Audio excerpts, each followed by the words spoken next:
미국 민주당 부통령 후보 지명자인 팀 월즈 미네소타 주지사는 1989년에 중국에서 학생들을 가르치며 1년을 보냈고 나중에는 학생들의 중국 방문을 조직하기도 했습니다.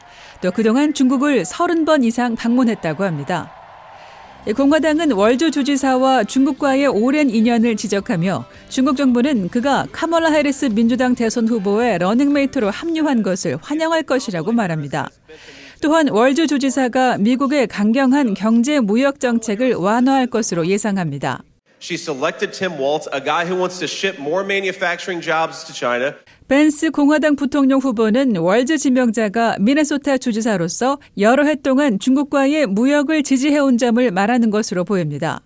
월즈 지명자는 첫 선거 유세에서 중국을 언급하지 않았습니다. 하지만 지난 2016년 당시 연방 하원의원이었던 월즈 지명자의 발언을 보면 미중 관계에 대한 그의 시각을 엿볼 수 있습니다. I don't fall into the category that China necessarily needs to be an adversarial relationship. I totally disagree, and I think we need to stand firm on what they're doing in the South China Sea. But there's many areas of cooperation that we can work on. 2014년 VOA와 인터뷰에서 월즈 당시 하원의원은 1989년 테난먼 광장 시위 이후 1년 동안 그곳에서 생활했던 경험을 이렇게 묘사했습니다. And it was very powerful, and I'm certainly honored to have been there and to see the spirit of the Chinese people about trying to very proud of their country, but understanding that freedom needs to shine. 해리스 부통령의 러닝메이트로 지명된 월주 주지사가 첫 선거 유세에 나서자 중국에서는 몇 시간 만에 큰 화제가 됐습니다. 한 중국 소셜미디어 사용자는 월주 주지사가 중국에 우호적일 것으로 생각한다고 말했습니다. 중국의 다른 인터넷 사용자들은 월주 주지사가 강경한 노선을 걸을 것으로 봤습니다. 하원의원 당시 월주 주지사는 중국의 인권 기록을 비판하는 여러 결의안을 공동으로 발의했습니다. 한 민족주의 군사 역사가는 민주당이 중국을 파괴하길 바란다고 말했습니다. 다른 이들은 월주 주지사가 망명 중인 티베트의 정신적 지도자 달라이 라마와 점심을 같이 한 일을 언급했습니다.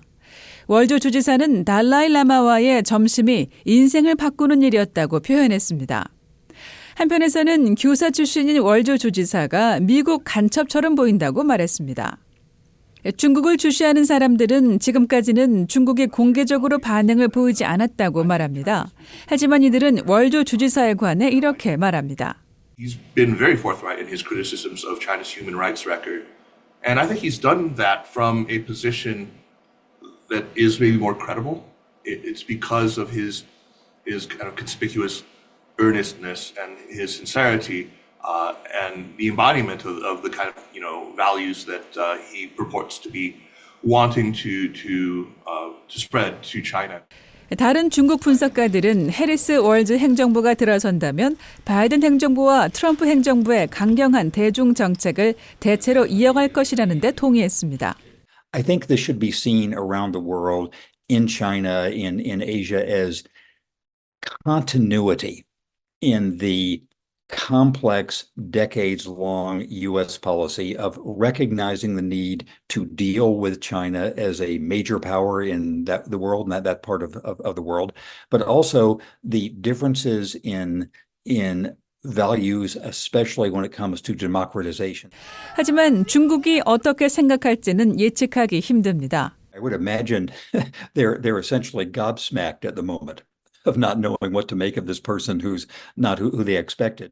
1964년 몽룡의 해에 태어난 두 사람이 미국을 누비며 선거 유세를 하는 동안 중국 정부는 궁금해할 수밖에 없습니다. 두 몽룡이 백악관에 입성한다면 과연 미래가 어떻게 될지 말입니다.